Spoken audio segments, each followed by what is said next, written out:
Hi everybody, happy Monday. I hope you're all having just such a gorgeous day. It has been beautiful down here at the practice.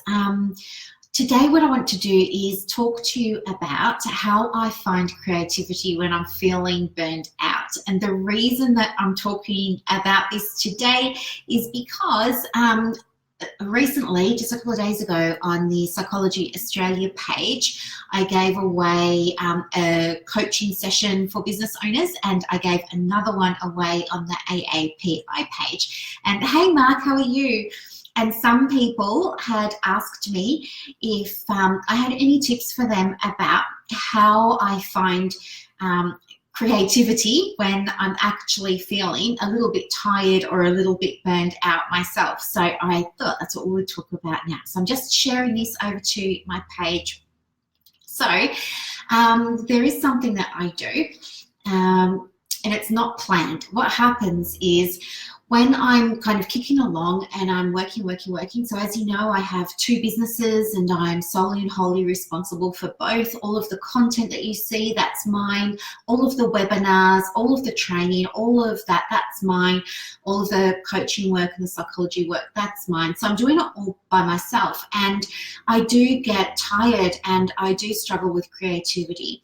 What I have come to learn though is to recognize the symptoms of that within myself. And for me, that looks like a heaviness. Like I start to hear myself saying, oh, I can't, or I don't want to, and things like that. So then the strategy that works for me is to go away. I close off the diary. I take a long weekend. So I'll take either the Friday or the Monday. I'll give myself a long weekend, and I go to a beautiful part of Victoria called Daylesford. And I love it there because Daylesford is where there's people just like me who like crystals and who like spirituality and things like that. And I go alone. I don't go with anybody. I go by myself, and I give myself 2 or 3 days to just disconnect from social media, disconnect from online, disconnect from work, and I allow myself time to heal, to recover, to recharge, to rest, all of those sorts of things. So Mark's saying, yeah, he feels like that sometimes too. Yeah.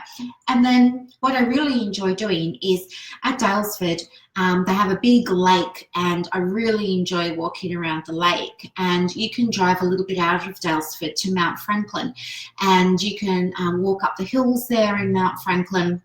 It's a really beautiful area for hiking or just for sitting and reading outside.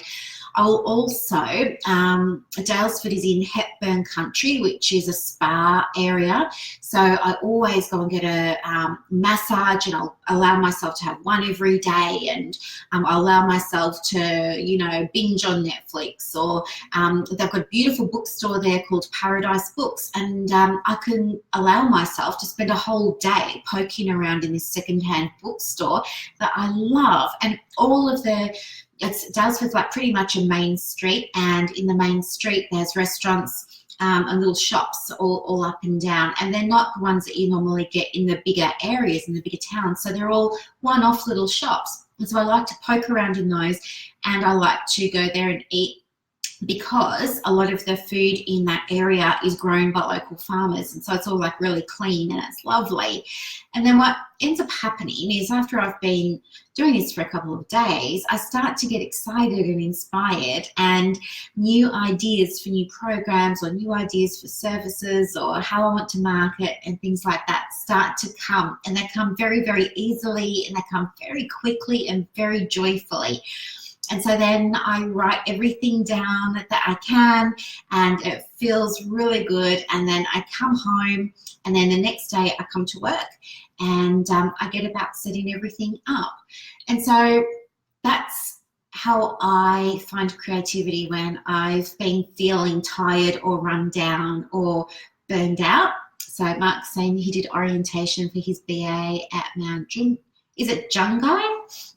I think it's nearby. I don't know. I haven't heard of that, but I might Google it after I get off here. So it's just, yeah, it's great. So my process is kind of a 3-step process. And the first step is to disconnect or shut down. So meaning get off all your socials and everything. The second step is to allow yourself the space and the time to recover. It's much better to allow than to push and to force things, because it takes so much longer. You make more mistakes, it's harder, it's heavier, and that's not what you need. Just allow yourself the space. And the last thing is receive inspiration when it comes to run with the ideas. You know, there's no such thing really as a bad idea. I think you just write everything down, and you can decipher all your notes when you get back to work. But I hope that this works for you. I would love to hear your strategies that you use when you're feeling a bit tired or when you're feeling a bit burned out that help get back the creativity into your business too. Also, if you haven't subscribed to the podcast yet, please feel free to do so. I also include a freebie for the listeners in the show notes there that isn't shared anywhere else. So yeah, head over. The last one was about fear in business and how we deal with that. Thank you so much for joining me today, guys. I hope you have a beautiful night, and I'll see you tomorrow. Bye.